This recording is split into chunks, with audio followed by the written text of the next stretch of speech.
Item ಯಾವುದೇ ಇರಲಿ try ಮಾಡಿ ಆಚಿ ಚಿಕನ್ ಮಸಾಲಾ. ಆಚಿ ಚಿಕನ್ ಮಸಾಲಾ. ಇವತ್ತು ಬೆಳಗ್ಗೆ ನಮ್ಮ ಮಾಜಿ ಮುಖ್ಯಮಂತ್ರಿಗಳು ಮಾಜಿ ಪ್ರಧಾನಿಗಳ ಮಗ ಎಚ್.ಡಿ. ಕುಮಾರಸ್ವಾಮಿ ಅವರು ಅವರ ಅಫಿಷಿಯಲ್ JDS ಪೇಜಲ್ಲಿ ಒಂದು ಟ್ವೀಟ್ ಮಾಡಿದ್ದಾರೆ. ಚಿಕ್ಕಬಳ್ಳಾಪುರದ ಶಾಸಕರಾದ ಪ್ರದೀಪ್ ಈಶ್ವರ್ ಅವರು ಪರಿಶ್ರಮ ಕಾಲೇಜಿಗೆ ಅಕ್ರಮವಾಗಿ 3 CA ಸೈಟ್ ತಗೊಂಡಿದ್ದಾರೆ ಅಂತ ಕುಮಾರಣ್ಣ ಅವರು ಬೆಳಗ್ಗೆನೆ ಎದ್ದು ನನ್ನ ಮೇಲೆ ಟ್ವೀಟ್ ಮಾಡಿದ್ದಾರೆ.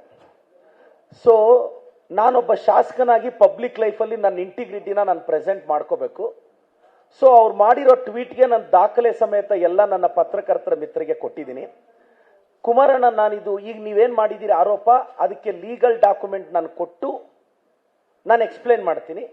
ದಯವಿಟ್ಟು ತಾವು ಸಹ ಬಿಡದಿಯಲ್ಲಿ ಅನಿತಕ್ಕ ಅವ್ರ ಹೆಸರಲ್ಲಿ 32 ಎಕರೆ ಹೆಂಗ್ ತಗೊಂಡ್ರಿ, ಅದಕ್ಕೆ ಸೋರ್ಸ್ ಏನು, ಮತ್ತೆ 106 ಎಕರೆ ಎಲ್ಲೆಲ್ಲಿದೆ, ನಿಮ್ಮ ಬೇನಾಮಿಗಳ ಹೆಸರು, ಅದು ಸ್ವಲ್ಪ ರಾಜ್ಯದ ಜನತೆಗೆ ಹೇಳ್ಬಿಟ್ರೆ ನಿಮ್ಮ ಇಂಟಿಗ್ರಿಟಿ ಬಗ್ಗೆನೂ ಯಾರಿಗೂ ಪ್ರಶ್ನೆ ಬರಲ್ಲ.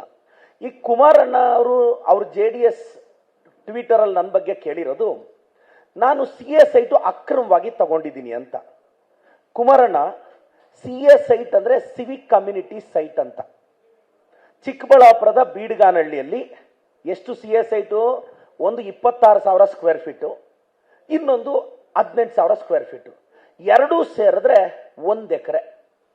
ಇದಕ್ಕೆ ಚಿಕ್ಕಬಳ್ಳಾಪುರ ಮುನ್ಸಿಪಲ್ ಅಥಾರಿಟಿಯವರು ಅಂದ್ರೆ ಕೂಡ ಅವರು ಅರ್ಬನ್ ಅಥಾರಿಟಿ ಅವರು ನೋಟಿಫಿಕೇಶನ್ ಕರೀತಾರೆ.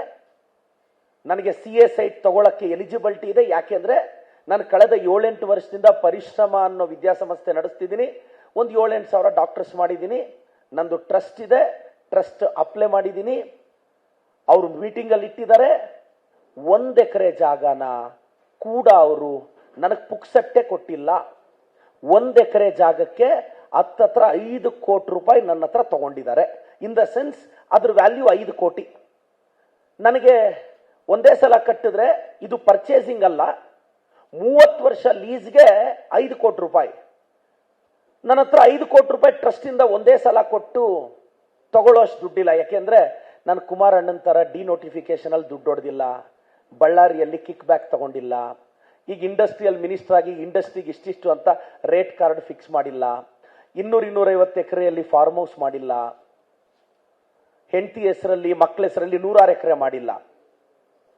ಈಗ ಈ ಡಾಕ್ಯುಮೆಂಟ್ ಹೈಕೋರ್ಟ್ ಏನ್ ಹೇಳಿದೆ, ಒಬ್ರು ಬೇರೆಯವರು ಯಾರೋ ಕುಮಾರಣ್ಣನ ಬೆಂಬಲಿಗರು ಒಬ್ರು ಹೈಕೋರ್ಟ್ ನನ್ನ ಮೇಲೆ ಹೋಗ್ತಾರೆ.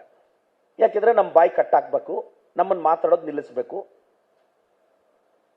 ಕುಮಾರಣ್ಣನ ಫಾಲೋವರ್ ಒಬ್ರು ಹೈಕೋರ್ಟ್ಗೆ ಹೋಗಿ ಏನ್ ಕೇಳ್ತಾರೆ, ನೋಟಿಫಿಕೇಶನ್ ಆಗಿರೋ ಡೇಟ್ಗೂ ಇವ್ರಿಗೆ ಅಲಾಟ್ಮೆಂಟ್ ಆಗಿರೋ ಡೇಟ್ಗೂ ವ್ಯತ್ಯಾಸ ಇದೆ ಅಂತ ಮಾತ್ರ ಕೇಳಿರೋದು.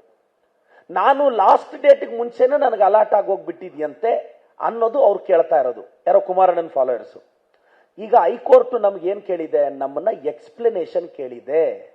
ಕುಮಾರಣ್ಣ, ಚಾಟಿ ಬೀಸೋದಲ್ಲ ಅದು, ನೋಟಿಸ್ ಕೊಟ್ಟು ನೋಡಪ್ಪ ಇಂಥವ್ರು ನಿಮ್ ಬಗ್ಗೆ ಆರೋಪ ಮಾಡ್ತಿದ್ದಾರೆ, ನೀನ್ ಎಕ್ಸ್ಪ್ಲನೇಷನ್ ಕೊಡು.